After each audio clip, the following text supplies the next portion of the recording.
Bonjour à tous. Aujourd'hui, je voudrais vous témoigner de l'apparition de la Vierge Marie, qui pour moi est un archétype dominant dans ma conception du monde et surtout dans les sphères spirituelles. Marie, c'est une figure dont je suis extrêmement proche et qui me paraît pour moi la vérité infuse. Toutefois, j'aimerais éclaircir certains points concernant Marie.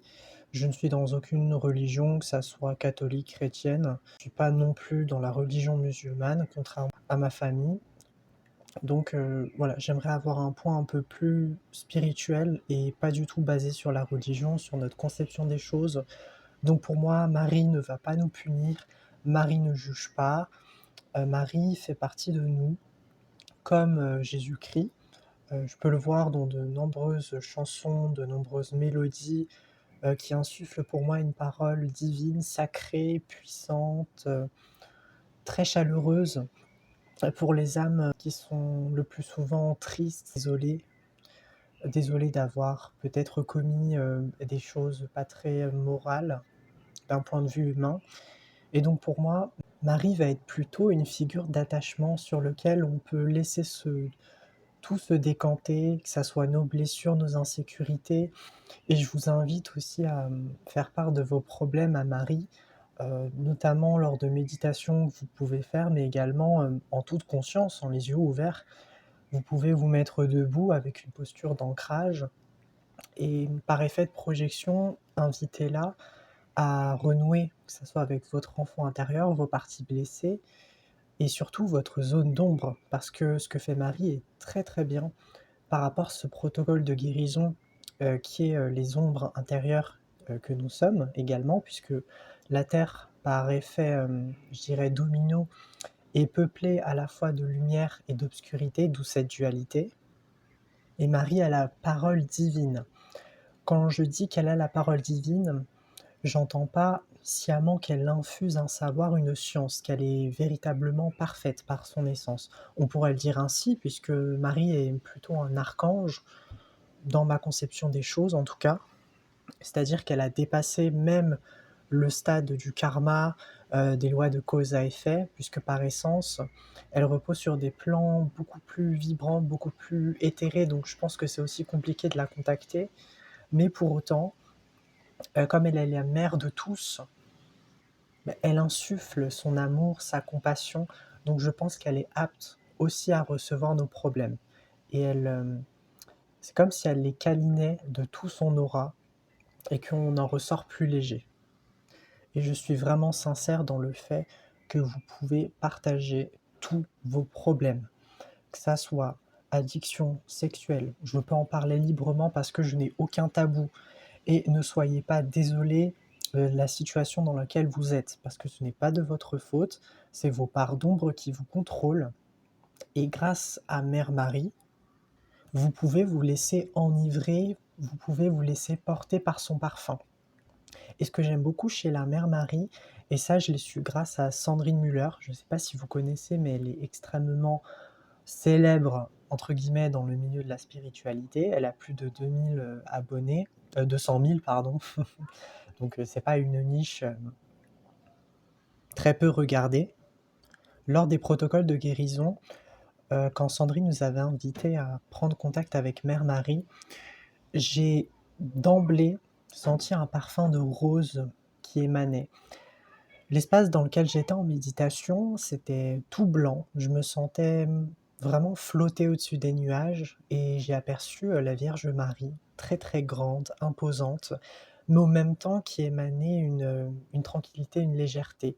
Donc elle ne me semblait pas menaçante. Au contraire, elle était plutôt comme une mère qui essayait de me materner. Je la symbolise souvent comme une colombe de paix, qui a pitié de tous, même des hommes les plus cruels. Autant vous dire que quand vous êtes dans des méditations comme ça, les sensations sont extrêmement démultipliées.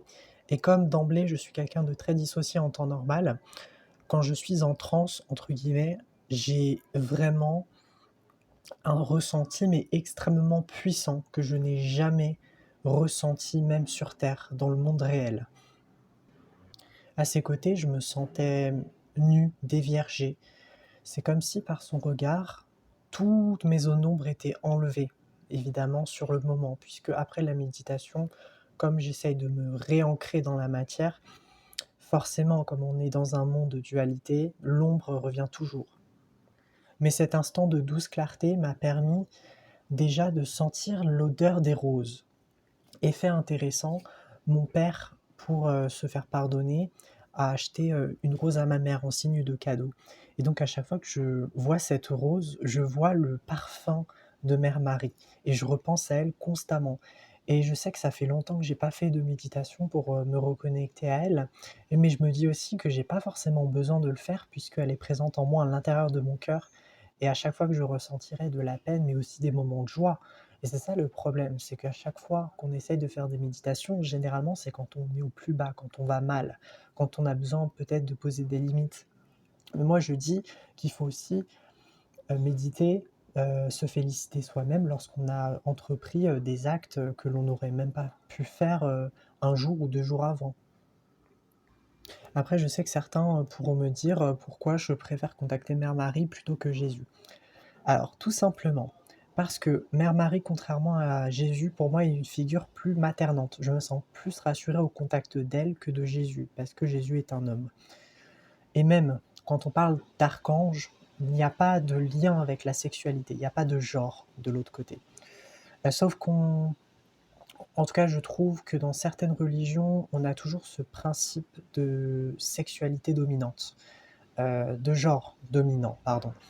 Qui va être relié à Jésus. C'est pour ça que la majorité sont des prophètes. Il y a très peu de prophètes femmes. C'est pour ça que je préfère mettre vraiment l'accent sur des anges dites féminines. Il est à noter aussi que dans l'au-delà, tout appartient à la source.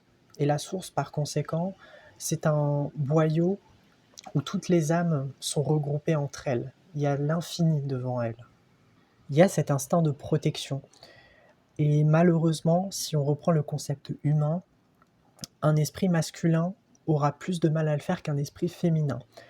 Un esprit masculin va plutôt être tourné autour de la matière, le faire, l'avoir, la possession, les dangers, même l'instinct de survie, j'ai envie de vous dire. Alors que les esprits plutôt féminins, et là je parle plus de l'empreinte de l'âme, une âme a une vibration qui lui est propre, il ne faut pas oublier. Et donc un esprit féminin va plutôt être dans la conciliation, dans l'empathie, va plus être dans la pensée en soi que dans l'action. Et comme je suis quelqu'un qui se rapproche plus de l'esprit dit féminin, ou du yin, euh, donc je me ressource beaucoup déjà à la solitude, je suis quelqu'un qui va plutôt œuvrer pour l'écriture, pour la pensée, l'élaboration, mais tout est dans mon imaginaire et tout est dans ma tête, c'est ça qu'il ne faut pas oublier. Alors que les yang vont avoir cette facilité avec la matière, avec le fait de bouger, de sociabiliser. C'est pour ça que Mère Marie me parle un peu plus que Jésus-Christ. C'est extrêmement bizarre de le dire ainsi, mais pour moi, ce sont deux entités qui appartiennent à une même source. Ce sont deux faces d'une même pièce. Et comme ce sont des archanges qui ont évolué et qui sont, je dirais, dans une lignée beaucoup plus supérieure par rapport aux anges, et évidemment aux esprits un peu plus malfaisants, ce que je peux appeler le bas astral, et nous les humains, il n'y a aucune importance à les catégoriser. Je vais aller plus loin dans mon raisonnement. Mère Marie n'est pas une femme à proprement parler, c'est pas une déesse venue d'un autre monde qui nous apporte de la compassion. C'est plutôt, je dirais, un fantasme de nous-mêmes. En tant qu'humain, on aime imaginer des figures humaines qui sont passées dans un monde supérieur et qui œuvrent dans la paix, dans la prospérité. Mais la réalité, c'est que ce sont des énergies qui n'ont ni de forme, ni d'âge, ni de genre. Et ces énergies, en tant qu'être humain et notre libre arbitre, il est dans notre devoir, je dirais, de les matérialiser selon notre volonté, selon nos convictions. C'est pour cela que je pense que les êtres humains ont beaucoup été fascinés par les dieux grecs. Même dans toute l'histoire, hein, vous pouvez reprendre, mais toutes les représentations, il n'y a pas une religion qui ne cite pas un prophète ou un dieu. Je dirais que c'est ce qui définit avant tout l'homme, c'est cette capacité à imaginer, à voir même dans la simplicité, dans la rationalité la plus pure, quelque chose de l'ordre du divin, du sacré. et Mère Marie ainsi que Jésus-Christ en font partie.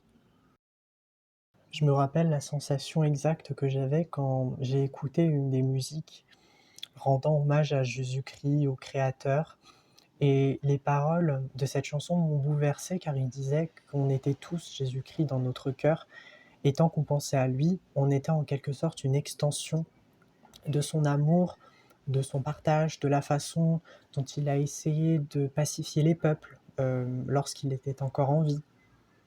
C'est pour cela que je tends à non pas forcément honorer sa mémoire, puisque je pense, comme vous, que Jésus-Christ ou Mère Marie ont eu des vies antérieures et que ce sont des personnes qui ont commis le mal, puisqu'il y a la dualité de la terre. Je sais que je peux choquer, mais pensez-vous que quand on est archange, on est passé dans des étapes inférieures par rapport à un plan d'incarnation? Et donc par conséquent, on a tous fait le mal, surtout dans nos premières incarnations où on est une jeune âme inexpérimentée. Et donc forcément, il faut se mettre à la confrontation vis-à-vis du danger, de ce qu'est la mort, le suicide, ce genre de choses qui peuvent être très très lourdes à apporter. Et finalement, paradoxalement, c'est pour ça qu'ils ont un savoir, qu'ils ont un amour, de l'empathie envers même des personnes qui voulaient les tuer. Ça a été le cas de Jésus-Christ quand il a été crucifié. Il n'a eu aucune once de haine et d'animosité envers ceux qui le haïssaient, parce qu'il sait pertinemment qu'il a été un jour ces personnes.